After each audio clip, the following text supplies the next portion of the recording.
All right, folks. Hello, hello, hello, and welcome to Shared Space with Quida and Chap. My name is LaQuita Chansey, and I'm the founder and director of Baltimore Homes. And we build micro shelters and tiny homes for folks who are unhoused. And if that's not your jam, we are just here to build community and create spaces for folks to share dope information like Megan Turner is in the building today. We don't know where Chap is, but we're not worried about that. We are going to continue our Melanin Mondays, continue Black Excellence as we're into Women's History Month. So, Megan, I also, just real quick, want to hmm plug that we have a brunch pitch tomorrow. No, I'm a liar. It's Wednesday for women in real estate at Loyola University tomorrow at 6. Go to Yes. spell go to what is it? Baltimore Homes website to register. We want to see folks in person. So yes, Megan, I saw that you had a road pitch. That's why I brought that up before we introduced you. So go ahead and introduce yourself, and then we'll get into like all your dopeness. Well, thanks for having me here and on your show. So my name is Megan, and Megan Turner. I'm from Cincinnati, Ohio. I am an electrical engineering student at the University of Louisville, and I'm currently living in San Francisco out here for internships. In the meantime, I started a company called Road Pitch last year, and so we travel with Black tech startups and get them in front of investors. So that's what I'm working on. My recent time in Baltimore was for the Road Pitch Tour, and they showed us a lot of love. So yeah. Yes, I love that. I love that. So let me understand. How did you get connected to Baltimore? What made you even come here if you were all the way on the left coast? Like, what got you over here with us? Yeah. So my co-founder went to school in Philly, and as we were thinking of the area that we wanted to start our first tour in, we traveled. Where the idea was to travel with five startups in across five cities in 5 days, and so we were like, okay, Amtrak. And so there's a good route in the Northeast, and then a lot of cities that have a good population of Black founders who are doing things. And Baltimore was one of them as we were doing our research. Definitely wanted to come through. So that's kind of how, a combination of like Amtrak, and that was our main form of transportation, and like regionally it made sense with what's going on in the startup ecosystem as well. Wow. So where did you find and how did you select these five entrepreneurs? Like what made you want to highlight them and then go on a world tour? Like what caused this? Yeah, so the ones that we selected, we had applications out, so that's the first thing. And so, you know, being from the Midwest myself and in Kentucky for school, I reached out to those ecosystems first, but also places throughout the Midwest because we did something else this summer where it was like a pitch competition. It's like a hackathon on wheels, and we went through the Midwest.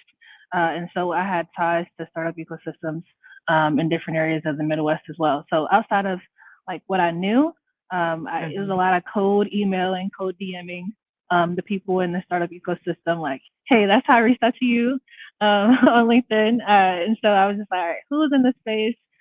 Who knows, what startups are doing work? And so because Road Pitch, we travel with five startups. And then in each city, we had five local startups involved in our evening pitch competition. We wanted people for the tour to travel with us, and we wanted locals. And so that's kind of how we did it: word of mouth, hitting up, accelerators, just different startup stakeholders in the cities to get our founders. Right. Super smart. Super smart. And then I love the idea that yes, we're coming into your town. We're gonna show our talent, but also showcase who you got in the city as well. Like that Mm-hmm. that's super dope too. And like Baltimore has no shortage of accelerators and incubators and all of that. So were most of the pitch competition people, had they already participated in some sort of Baltimore accelerator, or were they all like newbies? Did you get into those details at all? No, it's so funny. Like when as I was reaching out to people, they were like, talk to like there's like three main organizations. So like Upsurge, CBL, Latimer Ventures, and so actually just tapping into those was a good starting point. And what I love about that that foundation in Baltimore is that they have black leaders in those organizations, and you don't really see that in a lot of cities. Like I'll go to another city and maybe there's one like black fund manager. You've got quite a few in Baltimore, and even now after the competition is over, I'm learning about other initiatives for black founders in Baltimore. So I really haven't spent a lot of time there, but there's a lot of like amazing things. This is just in the tech space. Um, so yeah, a lot of the participants did come from one of those three, and so it Hmm. was nice to kind of see really how the startup ecosystem in Baltimore was already supporting them. Yes, yes, that is so dope. That's so dope. It's like you just come in and plug and play. Like you were probably welcomed with open arms. Like come do it at this location with these people. So that's really dope. And then of your five traveling finalists, where were most of those folks from? hmm We had a few from Nevada, so Vegas, Reno, and from Louisville. So from the city that I go to school in, the lady she has her digital health company. So we had a digital health company, we had a robotics company, our ag tech startup. He was actually supposed to be a local Baltimore startup. Thad Payton. He ended up being one of our traveling startups. So we actually did have a Baltimore founder with us um, from the tour from Boston all the way to DC, travel with us. And he actually won our first competition in Boston. Wow. Everybody kind of came from all over. The idea is, Black people have been traveling, in different places for different opportunities, and so it's not really anything new as far as like Black people, getting up and out to see what's available. But there's a lot of programming for Black founders, for people who are saying that they're not ready. They need to go through, another 12 months of something. And so we're like, all right, we're just trying to like, a lot of them are ready and they just need to be in the rooms with the right people. And that's what we were all about for Road Pitch. Yes. Yes, I love that. I mean, but not only that, it's like a lot of them are ready, but we don't have the budget to build capacity to manage folks. But we have the capacity to manage people. We know how to manage people and we know who we want to manage, but we can't afford to pay them and spend their Mm-hmm. time. Otherwise, it's like, let me pick your brain kind of conversation. Let me take you out to dinner when really those are people we want on our team. So to that point, like you're Mm-hmm. right, like it's really just all about access. I talk about that all the time. So I love that that is totally centered in everything that you were doing. So let me ask you this. Are you planning another road pitch? Is there something else in mind, or are you like, let me focus on these few? Like what are you doing now? So, well, we're doing a few things. We're not really a one and done sort of thing. Like we're really trying to work with the cities, work with people who have goals for economic development, and specifically for Black founders. And so, um, like I know Baltimore Innovation Week is later in the year, but a lot of the cities we're planning on going back to for different events to stay involved. And so like we're planning to go to Boston for TechCrunch next month, and do the same sort of thing, but in one day. Um, Ooh. bring investors in a room, bring their local startups in a room. So we kind of have plans to do that for all of the five cities that we were in the Northeast. But we do have a tour coming up, and so that's going to be on the West Coast. Me being out here in San Francisco for my internship, I've been taking advantage of everything that's out here, and so we're planning to bring Black founders out. This time we're gonna have 6 founders instead of 5. We're gonna be going to 6 cities. So we're gonna be starting in Seattle, going to Oakland, which I'm really excited about. I love Oakland. Going to San Me too. Francisco, yeah, Palo Alto, LA, and then ending in Vegas. Okay. And so it'll be really interesting seeing some of their local Black founders as well. But what we're planning on doing is taking some of the founders from our previous cohort to the West Coast. And so we had winners in each of the cities. And so we're looking at, the people who are a part of that tour, and bringing some people from the Northeast out to the West Coast. And then we're planning a Midwest tour in October. So same sort of thing. The people that are involved, taking them to another region, and then seeing, what their luck looks like out there. I love the cross pollination of it all. Like, it's so necessary to like spread the information, the wealth, the resources, the access, all of it. I love that. Okay, so you have so many things planned, like nothing, like you said, nothing stops.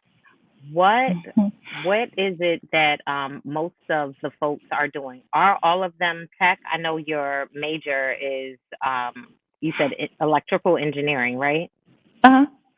So is that what you tend to focus on? Is only not only, but tech-based businesses and tech products?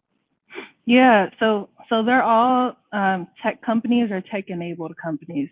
So a really interesting tech-enabled company that we had on our last cohort was she actually introduced her company a lot in her demos as a beauty and wellness startup.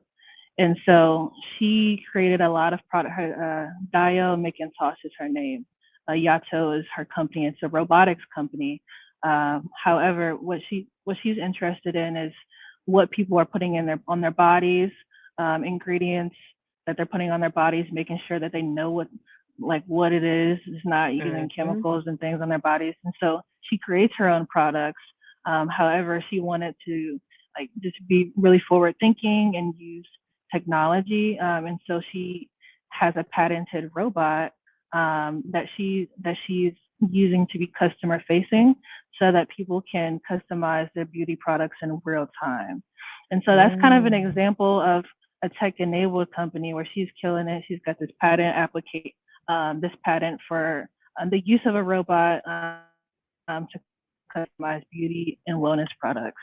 And so technology is just a tool. And so you see different types of companies, but some of them are specifically just software. I love a good hardware startup. I was specifically looking for a robotics company, and I like how her approach to a tech company is a little different than the other ones. But yeah, I love that. everybody's tech or tech enabled. But tech enabled, like it's, you know, I think a lot of companies can be tech companies. If you're dealing with things that have a like an asset, I think most companies can be tech companies. So yeah. So let's I know Chap is back there chilling. I see him nodding his head and pointing. Mhm. Chap, come on while we discuss, like, because in my mind I'm like, well, how would we tech enable a tiny home? Like, yeah, like Baltimore Hey, needs to Chap. be tech enabled. Yeah, so I'm sorry, right? Like, Chap, this is Megan, this is Chap. So Chap is my great co-host. Go ahead and introduce yourself, Chap. Let the people know who you are. Nice to meet you, Megan. I'm Chaplain David Lovelace, Hey. full-time volunteer chaplain for Baltimore City through the police department, and do some other stuff too. I'm privileged to be a co-host with Quida, so welcome to the show, Megan. Yeah, I was listening to all the stuff you're saying. I was looking up back here backstage, looking up the tech crunch and stuff like that, and the startup stuff, and that's I really what struck me like the last thing you said really just struck me is that like today's culture everything can be a can be tech related company. That's pretty significant and important to be able to evolve with the culture. So Yeah, Right. you can yeah, have a you don't have to come from a STEM background. I really didn't actually. I just wanted to build things, and so I like, worked my way into this role. But a lot of tech founders don't have STEM backgrounds, and a lot of they're able to adapt. They're able to get people on their team that can help them build. Um, so yeah. well, as well Right. as there's lots of um, there's lots of business and just everyday things that we do that can be enhanced by tech. There's Yeah. stuff that can be proliferated, or like if you're a writer, you can use like the Chat GP or Jasper AI, and you can write significantly more in a less amount of time, right? Um, Mhm. for It's just one example I'm thinking of, and I'd have to wrap my brain around some of this stuff, but I definitely see the importance of, like last week we were talking about the metaverse, not the meta universe. Mhm. I called it. I don't know if you watched last week, but I called it the meta universe because I'm like showing my age for like a moment. But no, but like being able to evolve with the culture and the community and the tech is like very important for marketability, for sustainability. You got to be able to keep up because even some of the old like media, a lot of people acknowledge that like in media and film and TV, like we're used to doing productions taking weeks and days and months, and but you have the internet. You're trying to keep up with the internet that's moving at the speed of light, right? So it's very important to be able to figure out how Yes. what you're Hold doing. on, Chap. It looks like Megan has some other stuff going on in life and she may have to jump off. Go Okay, ahead, Megan. Take care of what you got to take care of. Thanks for popping in with us, and we will be following up with you soon. Okay, love? Thanks absolutely. for having me. Thanks for Of having me. Have a course. great day. Thanks. Of course. Oh man, Yeah. I know, right? Like it happens. It happens.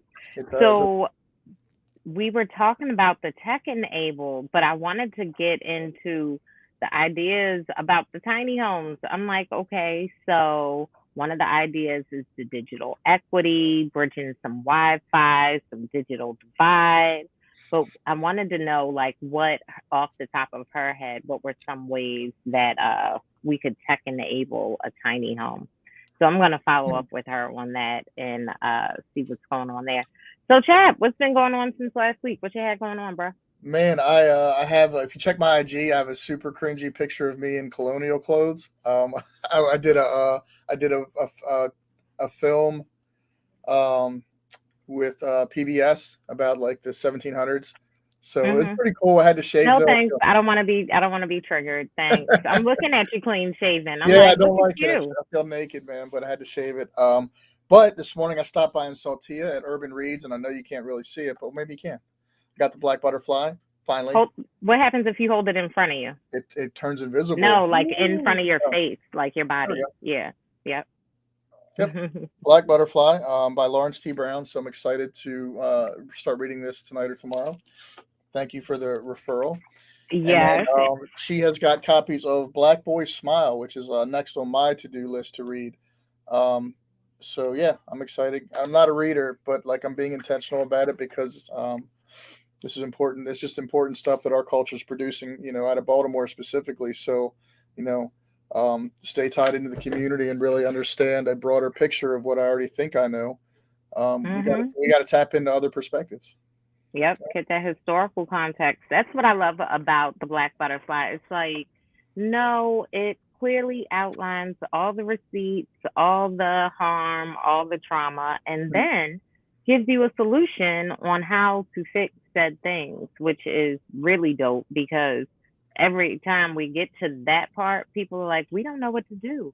We don't know what to do. Let's keep studying. Let's do And another research no, project. yeah, and I think having this information all in one place also helps us have conversations with people who are still around who experience this stuff, right? Like I know Minister Glenn Smith watches, and he's got a story about how correct me, and he'll correct me if I'm wrong in the comments, but he used to live over where the road to nowhere is, and he was The highway displaced to by that. nowhere. Hmm. Yeah, yeah, and he was displaced by that project, and he remembers that when it got to the white neighborhoods, they were like, no, Hell no, we right. won't go. So it's also important to be able to tap into this information to have conversations with people that experience it, that were still around. Experience it. Yeah, because that was trauma. Yeah, and so like one of the people that we one of our Mama Dukes from the community, Esther Dutton, I think I mentioned a couple weeks ago, but like she recently passed. She was 80 years old, but she had great personal testimonies about some of the things, some of the elephants in the room we don't talk about with Hopkins, and how Black people were treated by Hopkins in the 40s and 50s. You know, she was someone who was around who could share those firsthand experiences, and we honor her and we appreciate those. You know, those real life testimonies, man, because they're going to tell you the truth, whether you want to hear it or not, whether it's popular or not. It's their truth, man, and I love having those conversations. And we want to help them age in place with style and grace. So we're always out here helping our seniors. We actually have will I be in Savannah? I almost lied. I don't know. I have to double check. On the third Saturday, we're doing another outreach off of, what is it, Alisana, and nope, I feel like Alisana and Fleet run parallel. So maybe I'm thinking Ann and Fleet. Okay. And yeah, Ann and Fleet, on that corner, we will be serving with the seniors. It's a senior community center. I'm gonna think of the name. It starts with the O. It's like the Lomax building or something. But either way, it's a dope little facility. We went over there last weekend and had a whole field trip. Hung out with a bunch of the folks over there. Miss Maxine. You got to let me know, because we got Miss Vicky's at north end of Broadway Market. Right. The bread coins, and so you can take a nice, get a nice cater and order for some lunch. Take them. Yes. Yeah. Well, listen, I need to know how much the budget is, because they got 160 units there, but more importantly, Chap, what I could do, what I would want to focus on, if we had to focus on anyone, is a lot of the folks are seniors, and they also accept folks with disabilities. So some of the people are like bedridden or room ridden and never leave. So maybe doing like a door to door. Yeah, a little door to door visit, meet, or do like a something. survey. Maybe take some lunch orders for the next visit. See what they like to eat. Yeah, see what we folks. can do that. Yeah, any dietary restrictions, all of that. So we can. Yep, I'll get all of that coordinated. Go ahead. Another thing you're making me think of is that So first of all, if one of the things. Oh wait, let's say hey to Taz. Hey Taz, and congratulations! Can't wait to meet and see Zoe. Love you. Go ahead, Taz. Wait, what? Oh. So earlier than expected. No, that was right. That was scheduled. That's right. I keep forgetting because she's not here. Yes, congratulations. Wow. No, what I was going to say for the good news. So we have a promotion, right, where Breadcoin, if you buy coins with your budget from a nonprofit in good standing, they'll match up to $250 worth of coins, right? Also, we have caterers like Jefferson Butler. And, wait. So if Baltimore Homes. So if you wants bought to provide $500 worth of food, we would pay $250 to and they will match your purchase of coins as a nonprofit. Yep, that's a promotion they do. Lovely. And so I could go to Vicky's with the $250 or with the 250 bread coin. What do I have to do first? No, so the way it works is, and we can confirm offline, but the way it's worked previously, because Jefferson Butler did it. He bought some coins because he's in the schools, and he bought some coins. They matched his purchase, and then he was able to pay 2 nutrition vendors to come in and teach his kids rather than one. Right, doubled his money. So, if you go online and you purchase the coins as a nonprofit, we'll let Carrie and Scott know. I'm not sure the process because I've never done it personally, which I should. But they will. Cool. But that's their promotion, is that they'll match the coins for nonprofits up to $250 per month, and it just extends people's budgets. I think it's more intended for monthly donations, but they're always willing to help and work things out for people who are serving in the community. It's what they do. And then what I was going to say is with Vicky's being a restaurant, you'd have to give her a lot of notice so she can prepare, use a space to cook. But what we could do is get McNye or Butler or Naya, because they're caterers. Not only are they caterers, but they actually build nutritional plans for people, right? So if there's people in this space with nutritional restrictions, they already understand that and navigate it quite seamlessly.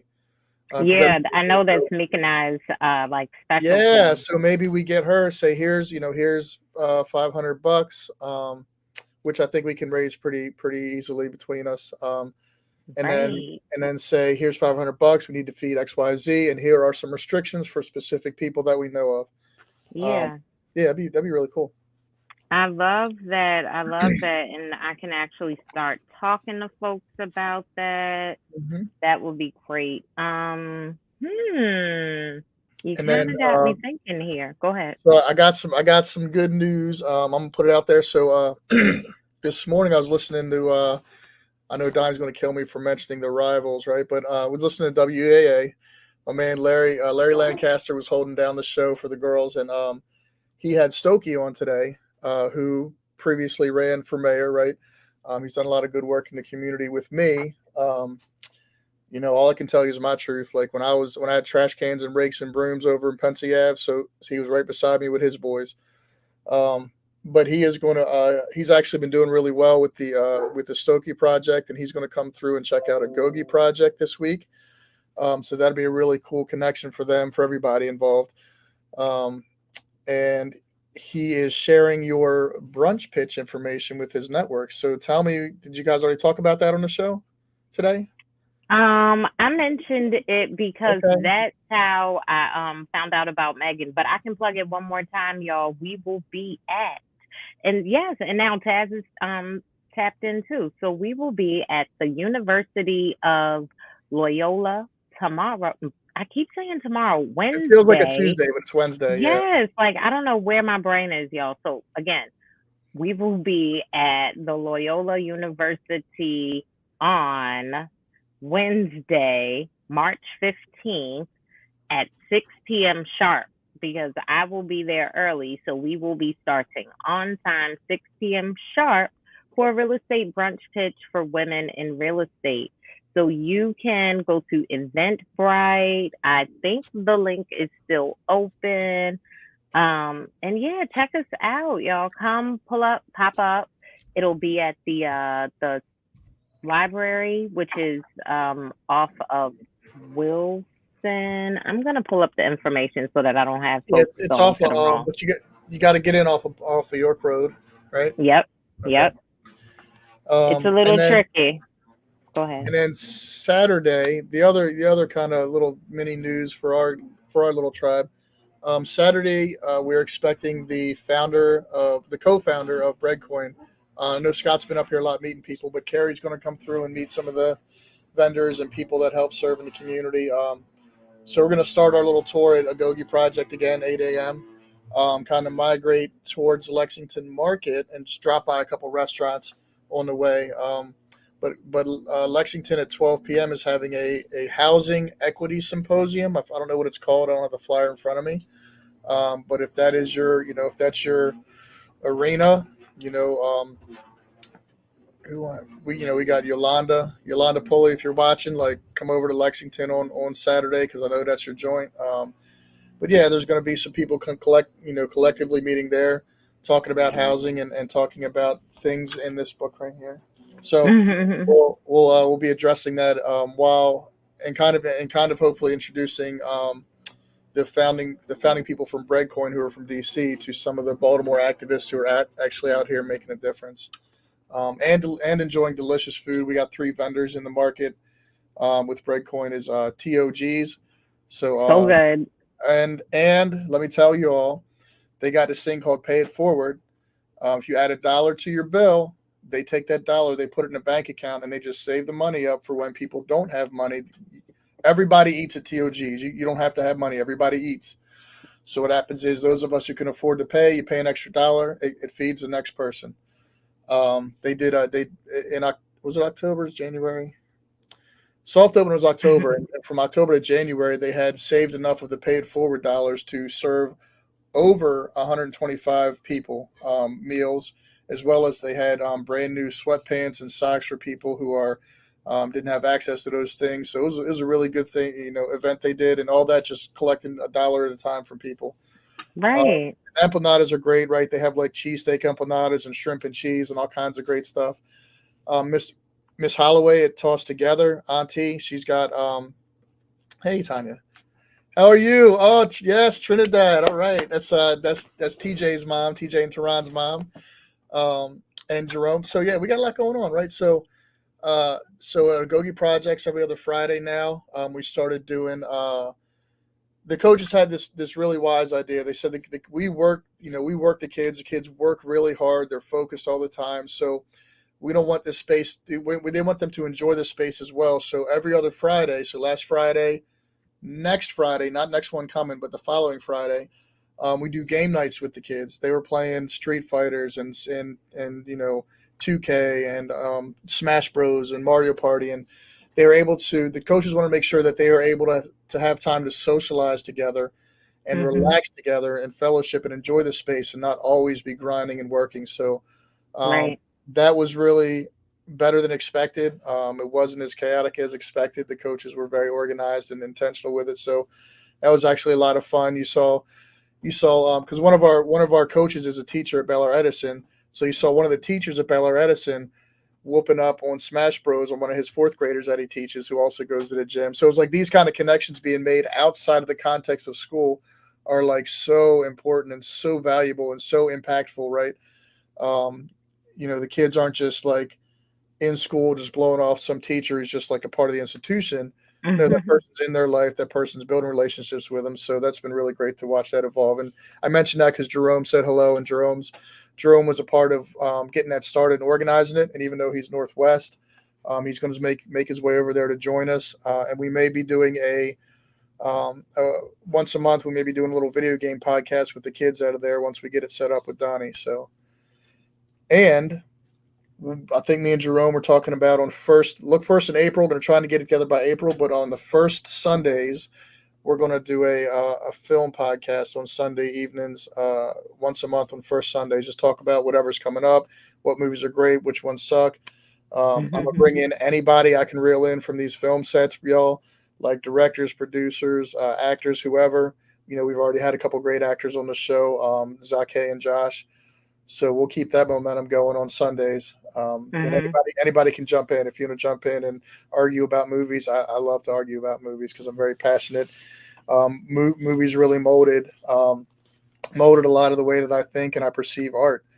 I love films because you have visual media, you have audio media, and you have like literary media. You have to write the script. You have to like put stuff on camera. You have to have score and music to it. So it's like all the greatest art that people can produce in humanity.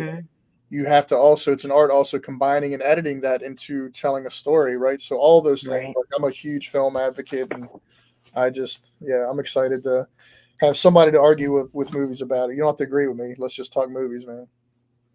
So what is going on Fridays? That's specifically for the boys for game night, but it's every other Friday. It's every other Friday. We started on the 10th, and so the next one would be. Did we start on the 10th?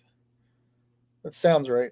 Because today's so the next one will be on the 24th. It's for the kids in the gym. Okay. Yeah, so it's not open to everybody, but we're always encouraging people to join the gym. We have a little less than 50 kids. We're about to do another cohort of 10.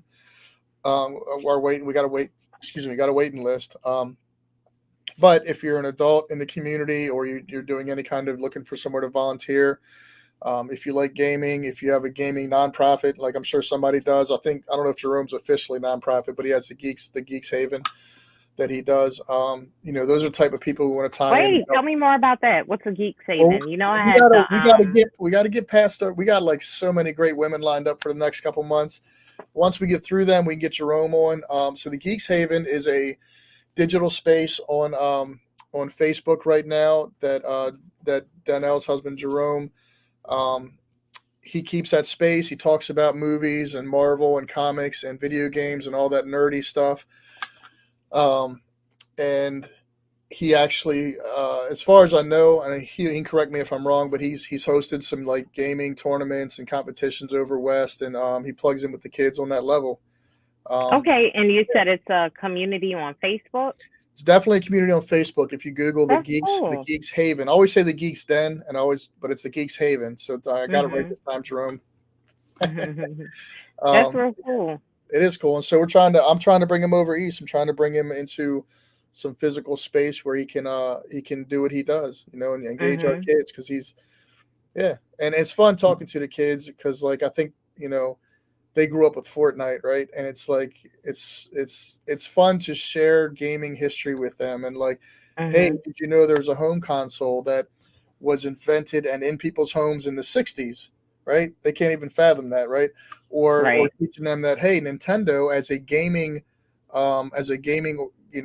retailer has been in business since the 1800s before there was computers and video games. Well, Mhm. there was computers, right? They started building computers back in the 1850s. If you do your homework, but yeah, so like really cool to engage the kids and like take them to school a little bit, and maybe we can't keep up with them with the shoot build meta on Fortnite. But we can take them back to the roots and show them the old like GoldenEye on N64, the original first person shooter. Or we don't not that we focus on shooting games. Of course, we're not that liberal where we don't let them play either. But like taking them back to like the original Madden from 1988, just not Madden Mhm. 2017, not 2004. It just says Madden, and they're like, what is that? Yeah, Well, I like the part of just digging into it and then breaking down the pieces. So, like, if you're able to understand the video games and you understand the storyboard, and then you can story tell, and all of those are skill sets that folks can take somewhere else. So the geeks haven. So multiple geeks are showing up from this haven, y'all. So let's be clear. All right. It is not one, it is multiple. As a matter of fact, it's a little over 1,000 followers. Okay. And also, you all have hosted game days, tournaments, provide services for parties and events. So the Geeks Haven is going to have to get down with Baltimore Homes because we are bringing digital equity. Like, if you've been here since the beginning, Jerome, we were talking about Megan's road pitch and how she targeted tech companies. I'm in the mindset of bridging the digital divide because the red lines affect everything, y'all, everything. And like Chap said, Dr. Lawrence Brown's book would prove such a thing. But we need to cross pollinate. We need to continue to bridge the gap. So if I'm talking about housing, you can talk about the Geeks Haven. We can flip it and talk about folks that are in this community now and making money off of it, because you can be a gamer and make money. Like, I yes, didn't respect it until like my partner started telling me about winning tournaments, and I'm like, wait, and yeah, you mean money comes along with that? Tell me more. Like, yes. now this doesn't feel like a waste of time, No, right? and even in our gym, in the spirit of the gym competitiveness and the boxing and jujitsu, um, kids are playing Smash. Smash Bros is a pretty popular game, and so we have some pretty elite Smash players in my tribe. Some guys that I raised, Vortex, aka Project Prodigy, and Savage, and I can't say the other guy's name because it's a vulgar, Don't but say it. Jordan. Um, so these guys are like really elite Smash Bros players, and so what we want to do is I want to get them in on a Friday night and start training the kids in the gym because then we can take those kids on a field trip to Glen Burnie to Wonderfly or this other place, VG Boot Camp. You pay 10, $20 to enter a tournament, and if you win, you walk out with like 500, and And it's that, yeah, legal, and right. it's they're housed in the like VG Boot Camp's housed at the old Laurel racetrack, so it's part of the lottery and it's part of like the I don't know how they do it, but they worked out all the loopholes to make it legal for kids to show up and win cash tournaments, and that's just local, right? My guy Josh Vortex, he actually won like he probably correct me if I'm wrong again, but like in my mind he won like third place at Evo in Vegas when he was a Street Fighter 4 player back in 2015. Mhm. Mhm. maybe 2005. I can't remember. He was 15 years old, so maybe it was 2005. But he's one of the best Street Fighter players in the world, and he lives in Baltimore. He lives over in Middle River right now. Right. Mom's lives over on 41st, right? So we have access to like a culture, a gaming culture in Baltimore and the DMV is supreme. When I tell you that Yeah. like, from Japan to play Mhm. our guys in the DC, Baltimore metro area, Mhm. when I tell you that you can get crapped on at these tournaments in Baltimore and you step over to Virginia, even just Virginia, New Jersey, Pennsylvania, and you're crushing it. There's highly competitive here, and Mhm. and yeah, I love the gaming community here. I was a part of building that when I was a kid for sure. We got stories we ain't gonna criminalize ourselves on TV, but we got some really good stories about how we evolved the gaming culture in the '90s and how Baltimore is rich with gaming history and highly Mhm. competitive when it comes to fight games and we got a guy Madden. So my buddy Jay's little brother, Ike 3000. This guy, he's on for Love and Hip Hop. Y'all can look up Ike 3000. My man is a one arm rapper, one arm, y'all, and he will dominate anybody who steps to him for Madden. You don't even want to know how, but go pay to find out. It's $1,000. Last time I checked, 5 years ago, it was $1,000 a game. Go find out. My man grips the controller and he just finesses. He just dominates on Madden. So don't let him fool you, man. Don't get hustled. Mhm. Try to step on your game, bro. It's too late. Everybody already knows about you, Ike. But yeah, like that's how competitive it is in Baltimore. It's everybody does it. It's I love the culture, man. I love that Jerome and I are on the same wavelength. Like he's like, that's my goal, Q. Like to have a space for people to come and pay a small fee, play the games all day, enter tournaments. But the corner with the comic books and the other games as well. It's the comic books for me, Jerome.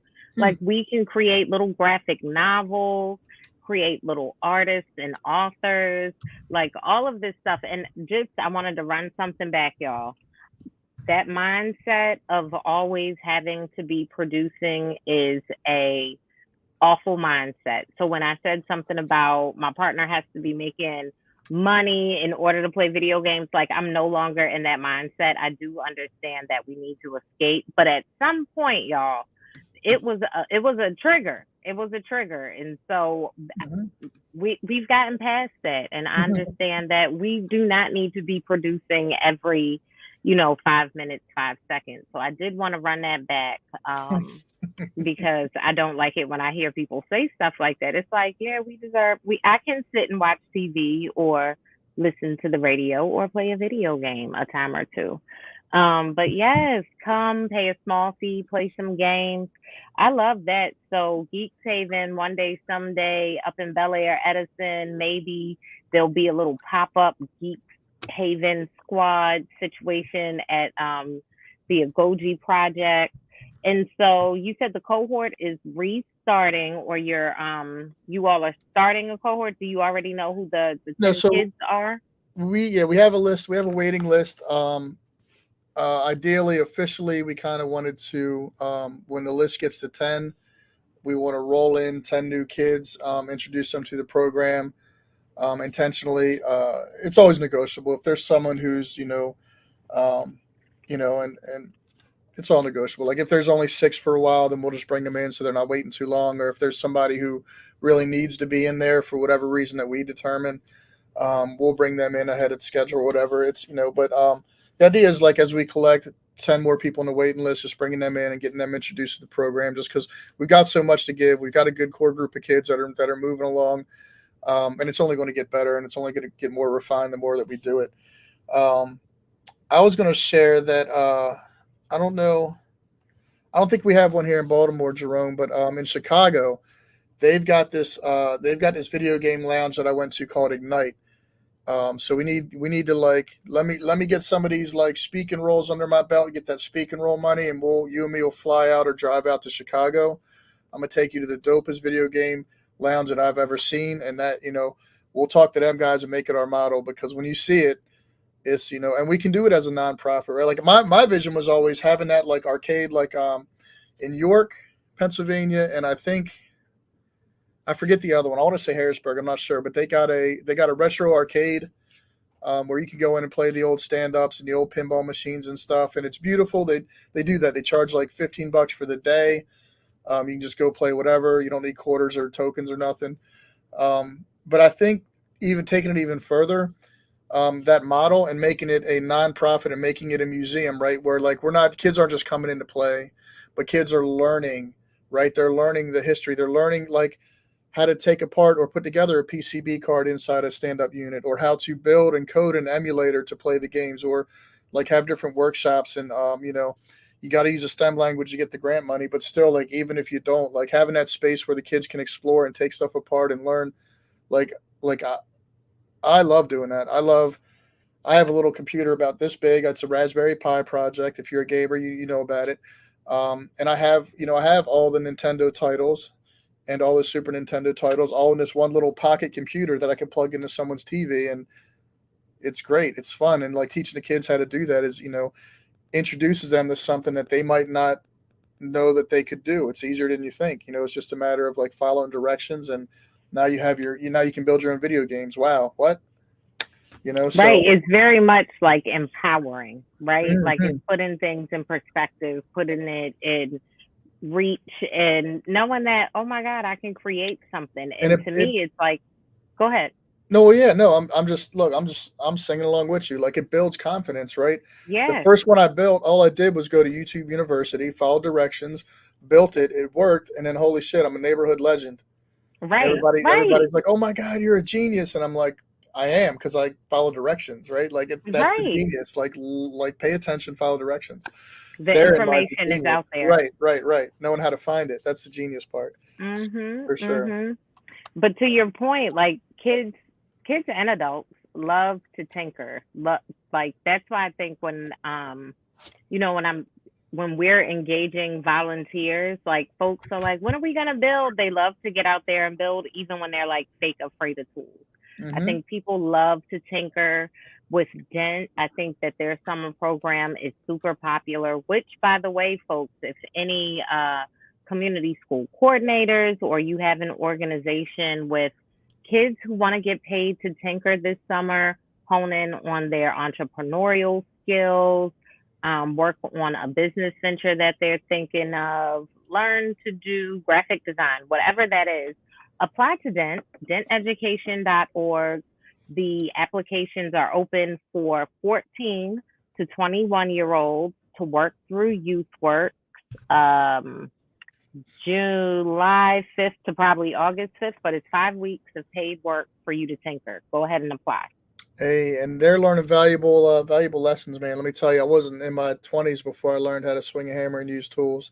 Um, Right. and it was very lucrative. I was making like 2,500 a week in the 2000s, swinging a hammer. So that's super valuable and super empowering, right? Like, like I can take you right now. We go to Jacksonville, and in a 10-year span, I can show you thousands of beautiful homes. St. Augustine, on the beach, Volano Beach. I built a house on Mm-hmm. pylons. And so there's that aspect too. Like you're giving that gift to your kids by signing them up with Dent. They can build stuff, and Yes. they can see that stuff as they, that's their legacy they're leaving behind in the city. It's very important to have a legacy and have buy-in to where you're from. We especially for our kids, we close the schools so often that they're just disenfranchised or not plugged in. We do all these things to really. Baltimore City Hall has a way of humbling their people in a negative way, and so Yeah. we need spaces like that. We need teachers like Quida, Coach MJ, and I could name a million people right now, but they're not on the tip of my tongue. But you guys know who you are, and we know who you are because we're trying to get you on the show, right? So Right. anybody wants to get They on the showed show, you up. guys connect with us. No, I love it, man, and I love what you're doing. I'm glad you talked about that because that's one of the next thing to ask about. Because every time I call her, try to get hold of Quida and reel her into something, she's like, "I'm teaching. I'm a dent." To the point where I was over. I forget where I was at. I was over Bard, maybe. I was somewhere off Mm-hmm. like Wabash or South Dukeland, and some of the kids. I heard your name mentioned. So the kids are Yeah. sold. They're sold on what you're doing. They love you. Um, you really are you're impacting Baltimore in a very positive way, and so I'm privileged to serve with you and grateful that you're out here doing the work, man. I thank you for that.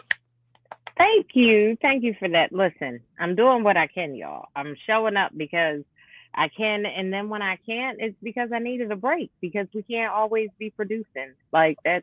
We are human beings, not human doings. Okay. So Hmm. we can just be, we can just exist. We are enough as is, right?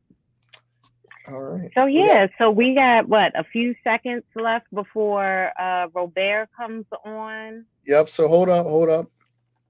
We got I'm just gonna enough remind time. folks We got just enough time to about, run this Agogi. Can I run the Agogi video? yep, run All the right. Agogi video, and y'all come out to the brunch. Go ahead. Come out to the I was Brunch done. Pitch Wednesday, March 15th, Yep, 6 to 8. Look at brunchpitch.com or look at Brunch Pitch on IG for all the information. yep. All right, Go we're gonna ahead. run this real quick. Let's see. When I think about Agogi, I think about it as more like a village. We wrap our kids around with mentorship, academic support, coaches. They've got other professionals in the community with the 100% goal to make their kids better. The Agogi Project provides boxing, jiu-jitsu, strength and conditioning, academic support, long-term mentorship, and life skills development for our youth.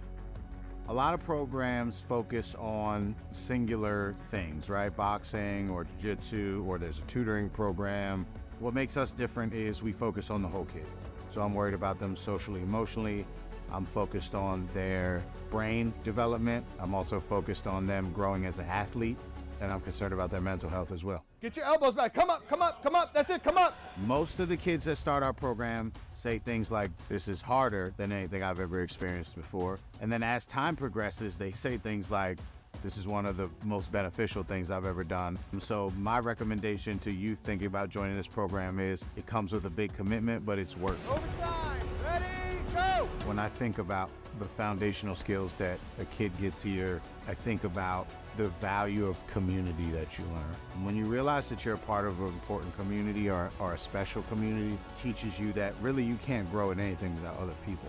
And if you don't invest in others, they won't grow and you won't grow either.